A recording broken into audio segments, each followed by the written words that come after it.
Release, binubuhusan namin yung hagdan papuntang rooftop.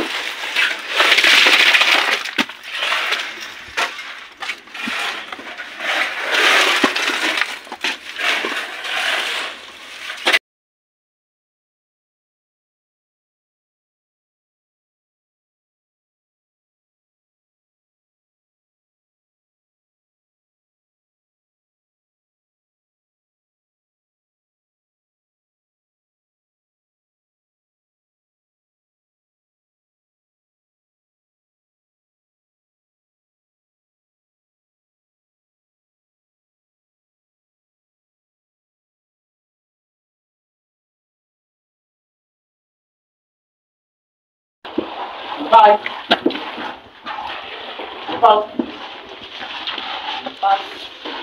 Nalpas, nalpas. Talo na. Talo ka na.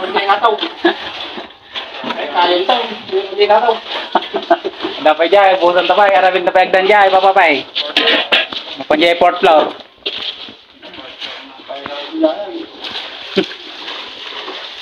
Arabin lang to, kititagdan mang paisa dyan yan. Tayo, ilan daw. Siyempre mabutan yan, nalawaman na dyan. Nangat ka na eh. Nangat ka. Nangat dito. Boy. Lumabas pa yung 150 dyan man eh. Yawa pa yata. 750. 750 by 4 meters. May sabalay pa yan dyan. Update lang tayo mga sirit. Bubuhos lang itong hagdan na to. Ito yung papunta dun sa rooftop. Tingnan natin yung rooftop. Sirapin na pinapantan. Yung kuha namin dyan, yung hub namin is 1 3. Ayun ba ito? Yung standard. Yan si Papa Pay, nilalagyan niya na ng tulda kasi uulan. Baka ma-wash out. Trasayo atras. Ito medyo matigas na kasi kanina pang after lunch to. Yun kasi tapos lang namin nagbuhos kaya kailangan lagyan ng ilasot mo na lang yung papapi ah.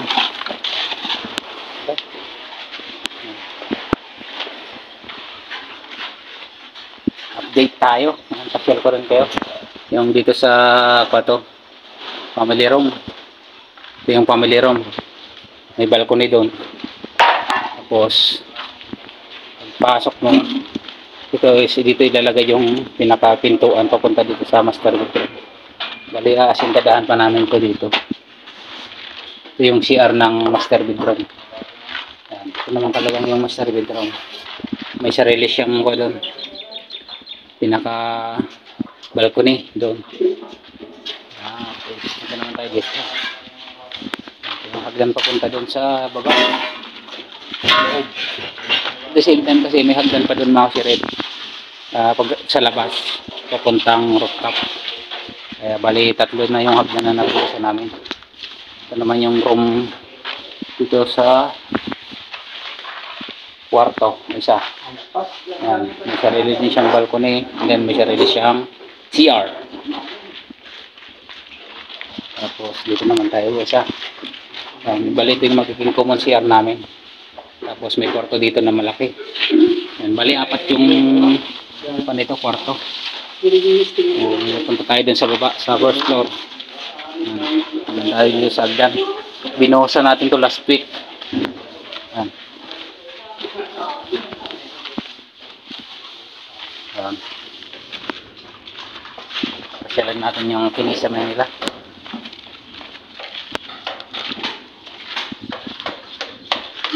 Bali yun, nire-retouch lang yung mga kantuhan.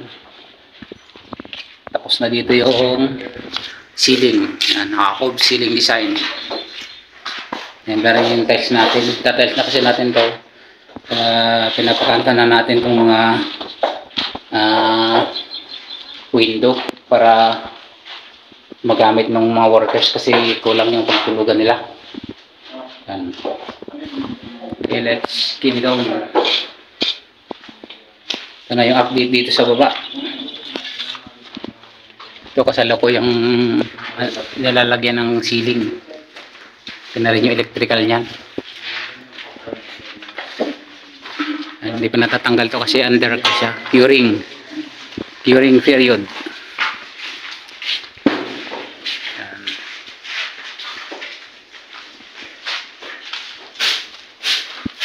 Ito naman yung hagdan na main entrance natin. Siya makasiret. Magkakaroon siya ng nosing.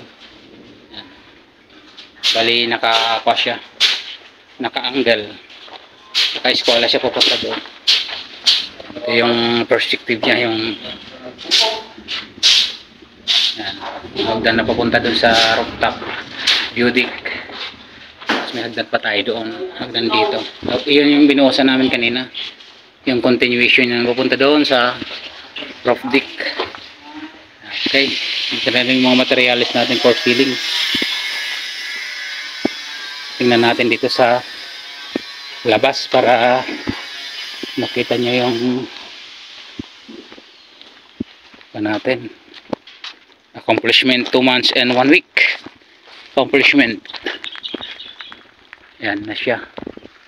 Yan, bali kung mapapansin nyo dun sa taas is nag-scaffolding kami dun para sa magiging pinakabubong ng hagdan, tapos i-extend pa namin dun sa likod ng 4 meters. Lalagyan din namin dun ng isang CR sa taas, and then may shade din siya, parang may lilim din dun. Ito na siya magsiret yung 2 months and 1 week nagawa namin simula layout. Ito yung clip nung nag layout kami. Burgos project. Yan, bali nakapagpatayo na kami ng 6 na poste. Yan yung barracks namin. Yan, mga simento, clam, saka yung mga pinulik andun. Yan, ito. Okay, let's get it down. Maraming salamat pala sa patuloy na suporta sa ating channel, mga kasyalit. God bless you all. Hanggang dito na lang. Bye-bye you.